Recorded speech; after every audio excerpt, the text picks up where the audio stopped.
ہم زندگی میں ضرور کامیاب ہوں گے اگر ہم ان نصیحتوں پر عمل کر لیں جو دوسروں کو کرتے ہیں۔ خوبصورتی کے لیے چاہے ہم ساری دنیا کا چکر لگا لیں، اگر وہ ہمارے اندر نہیں ہے تو پھر کہیں نہیں ہے۔ اپنی زندگی کے بدترین دور سے گزرتے وقت ایک اچھی بات یہ کہ لوگوں کی پہچان ہو جاتی ہے۔ آنسو خالق اور مخلوق کے درمیان کوئی پردہ نہیں رہنے دیتے۔ جسمانی امراض پرہیز سے جاتے ہیں اور روحانی امراض پرہیزگاری سے جاتے ہیں۔ سوچ اگر خوبصورت ہو تو تقدیریں بھی بدل جاتی ہیں۔ مجھے ان اندھوں پر بہت ترس آتا ہے جنہیں اپنی غلطی نظر نہیں آتی۔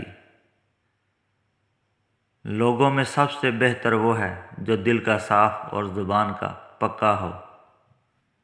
زندگی کی رفتار اس طرح بناؤ یہ کہ کوئی دشمن آگے نکل جائے تو چلے گا، مگر کوئی دوست پیچھے نہ رہ جائے۔ جسم کی چوٹ تو وقت کے ساتھ ٹھیک ہو جاتی ہے، لیکن لفظوں کے زخم کبھی نہیں بھرتے۔ مقصد مر جائے تو انسان مر جاتا ہے۔ بے مقصد زندگی چاہے کتنی طویل ہی کیوں نہ ہو، موت سے بدتر ہے۔ وقت آپ کو بتا دیتا ہے کہ لوگ کیا تھے اور آپ کیا سمجھتے تھے۔ بدترین ہے وہ آدمی جو یہ جانتا ہو کہ لوگ اس سے کیوں نفرت کرتے ہیں، مگر وہ عادت پھر نہ چھوڑے۔ بڑے دل اور بڑے گھر کا کیا فائدہ جو اللہ کے ذکر سے خالی ہو۔ غربت خیرات سے نہیں، انصاف سے ختم ہوتی ہے۔